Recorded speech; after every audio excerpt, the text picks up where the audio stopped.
চীন যে ভারতের সামনে হাত জোড় করে সাহায্য চাইবে, এটা কি আপনারা কখনো ভাবতে পেরেছেন? কিন্তু দেখুন না, সময় চাইলে কি না করতে পারে। দাদাগিরি করা চীনকে সমুদ্রতেই ভারতের সামনে হাত জোড় করতে হয়েছে। চলুন গোটা বিষয়টা কি এবার জানি। ভারতীয় নৌসেনা চীনা নৌসেনার একটা রিকোয়েস্টের জবাব দেয়, আর ভারত মহাসাগরে ডুবন্ত একটা চীনা জাহাজ, যেটা কিনা মৎস্যজীবীদের সেটা খুঁজতে ভারত বড় মনের পরিচয় দিয়ে সহায়তা করেছে। জাহাজে নাকি ৩৯ জন মানুষ ছিল, তার মধ্যে ১৭ জন চীনা চালক দলের সদস্য ছিল, বাকি ১৭ জন ইন্দোনেশিয়ার ও ৫ জন ফিলিপিন্সের সদস্য ছিল।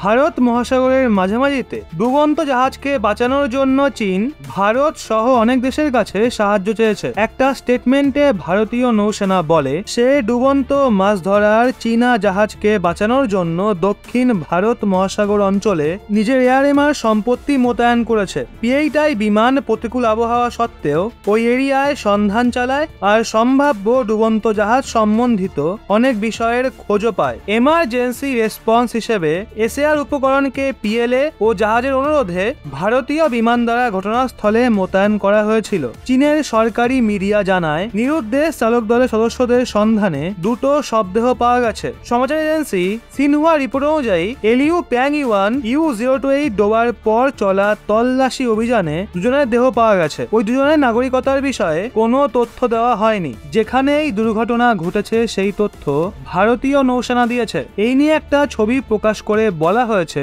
এই দুর্ঘটনা ডিয়েগো গার্সিয়ার খুব নিকটে হয়েছে। তাদের তো মৎস্যজীবী বলা হচ্ছে, কিন্তু ডিয়েগো গার্সিয়া তো নিকটে গিয়ে মাছ ধরা কি আদৌ সম্ভব? কারণ যেখানে চীনের ফিশিং ভেসেলস এলিউ প্যাং-ইওয়ান ইউ-028 ডুবেছে, সেখান থেকে ডিয়েগো গার্সিয়ার দূরত্ব ২৮৭ নটিক্যাল মাইল ছিল।